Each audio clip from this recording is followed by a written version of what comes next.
जयकारा कालका नवरात्र में साधना की पूरी जानकारी की आवश्यकता है। शक्ति को कैसे भोग देना है, शक्ति का जप कैसे करना है, कितनी स्थिति में हमने जप करना चाहिए, कैसे भोग करना चाहिए, गुरु सानिध्य में तो कैसे जप करना चाहिए। जय श्री राम, जय माता दी, बालाजी महाराज की जय।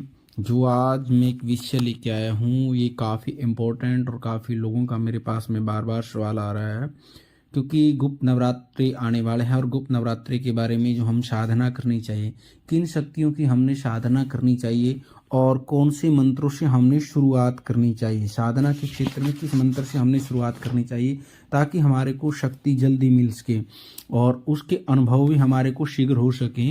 ऐसी कौन सी साधना है जिस साधना के करने से हमारे को शीघ्र ही अनुभव हो जाने चाहिए।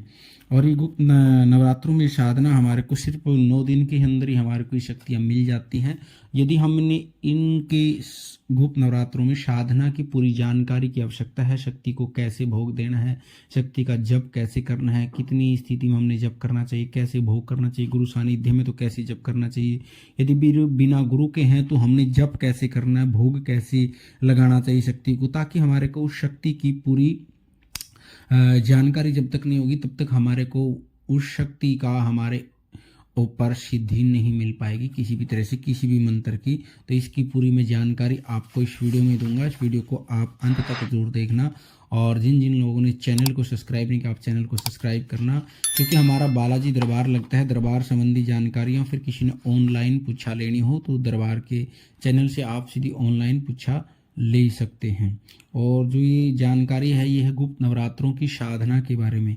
हमने गुप्त नवरात्रों में साधना कैसी करनी चाहिए और जो ये साधना बताने जा रहा हूँ ये माँ शीतला की साधना है और एक छोटा मंत्र है, बिल्कुल छोटा मंत्र है। और इसकी साधना कैसे करनी है, इसकी पूरी विधि क्या है, नियम क्या है। शीतला माता की साधना करनी है हमने गुप्त नवरात्रों के अंदर। सबसे पहले तो हमारे को जानकारी होनी चाहिए साधना की। जो साधना करने वाले लोग होते हैं उनके लिए गुप्त नवरात्रि सबसे सुनहरी अवसर आता है गुप्त नवरात्रि का।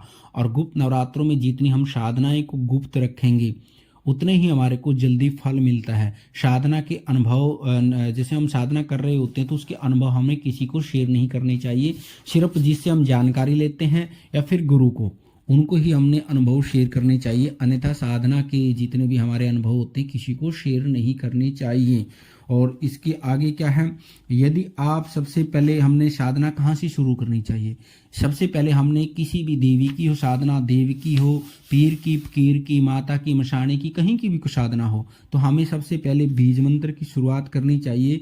क्योंकि बीज मंत्र से जब तक हम शक्ति की नींव नहीं मजबूत करके चलेंगे तब तक आगे हमारे को फल नहीं मिल पाते। क्योंकि बीज मंत्र छोटे होते हैं और छोटे का हमारे को बैठने की आदत नहीं होती, हमारे अनुभव हो जाते हैं, जब करने का अनुभव बन जाता है, बैठने की आदत बन जाती है, ध्यान लगाने का अनुभव हो जाता है छोटे मंत्र से।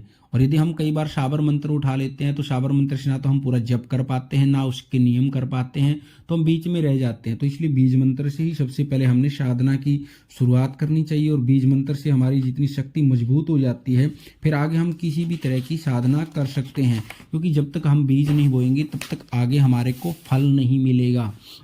और आगे क्या है, यदि आपके पास में गुरु है, गुरु सानिध्य के अंदर ही आपने किसी भी शक्ति की साधना करनी हो, गुरु सानिध्य में ही शक्ति की साधना करनी चाहिए।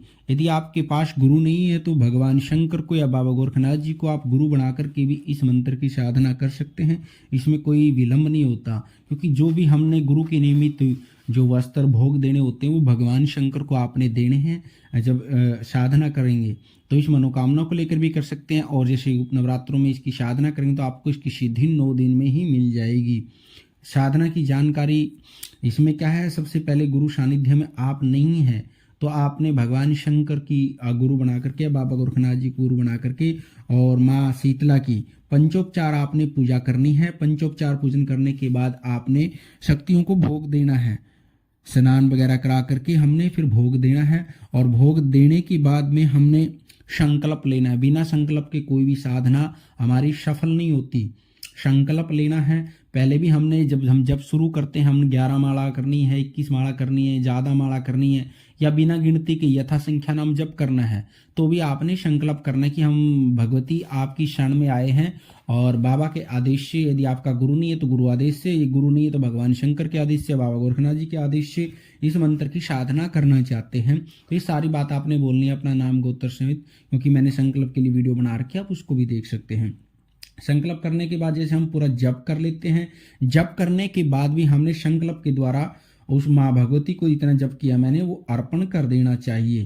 भाई इतनी माला करी है, यथा संख्या ना जप करा मैंने, इतनी माला करी है। उसके बाद में आपने क्या करना है, जैसे आपकी माला पूरी हो जाती है, उसके बाद आपने जो भोग लगाया है उस भोग में से आपने कुत्तों को भी भोग अवश्य देना है, कुत्तों को भी भोग अवश्य खिलाएं उस भोग में से। और आगे मैं मंत्र बता देता हूँ आपको, फिर आगे पूरी जानकारी दूंगा मंत्र को आगे पूर्ण कैसे करना है। ये मंत्र है ओम हरिंग, ओम हरिंग भी बोलते हैं हम इसको, हरिम भी बोल सकते हैं। ओम हरिंग श्री शीतलाय नमः, श्री शीतलाय नमः, शीतलाय नमः। ओम ह्रीं श्री शीतलाय नमः, ओम ह्रीं श्री शीतलाय नमः, ओम ह्रीं श्री शीतलाय नमः। इस मंत्र का आपने जप करना है, कितनी भी जप कर सकते हो आप, 11 माला, 21 माला, 51 माला, जितना ज़्यादा से ज़्यादा आप जप करोगे उतना ही जल्दी सिद्ध हो जाएगा। और ये डिस्क्रिप्शन में भी मिल जाएगा आपको मंत्र, और इसको मैं डाल दूंगा। और उसके बाद में आपने गुप्त नवरात्रि, पूरे नवरात्रि करके डेली भोग लगाना है। उसके बाद आपने दशांश हवन करना है। हवन करने के बाद में आपने पूर्ण आहुति करनी है। पूर्ण आहुति के बाद में आपने माँ भगवती को नारियल, चुनरी, श्रृंगार, जो भी आपका सामर्थ्य है उस हिसाब से आपको माँ भगवती को चीज़ें अर्पण करनी है, श्रृंगार, नारियल, चुनरी और भोग। उसके बाद आपने कंजकों को भोग अवश्य लगाना है, कंजकों को भोग अवश्य खिलाना है। आप घर में बुला के नहीं खिला सकते, तो कोई भी आप जैसे केले का प्रसाद, मीठे का दक्षिणा के साथ उनको, कंजकों को कहीं भी दे सकते हैं, ठीक है। और ये गुप्त ही रखनी है जानकारी, किसी को बताना नहीं है। और उसके बाद में आप जैसे पूरी विधि कर लेंगे और कंजकों को आप प्रसाद दे दोगे, उसके बाद ये हमारी पूरी की पूरी साधना पूर्ण हो जाती है। और साधना पूर्ण होने के बाद भी आप उस मंत्र का प्रयोग कर सकते हैं। प्रयोग करने की जानकारी है जो मैं अगली वाले वीडियो में दूंगा। प्रयोग हमने कैसे करना चाहिए, सिद्ध मंत्रों का प्रयोग कैसे होता है। और कुत्ते को भोग अवश्य खिलाए, यदि माँ शीतला की आप साधना कर रहे हैं तो कुत्ते को भोग अवश्य दें।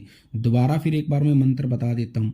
ओम ह्रीं श्री शीतलाय नमः, ओम ह्रीं श्री शीतलाय नमः। यदि आपको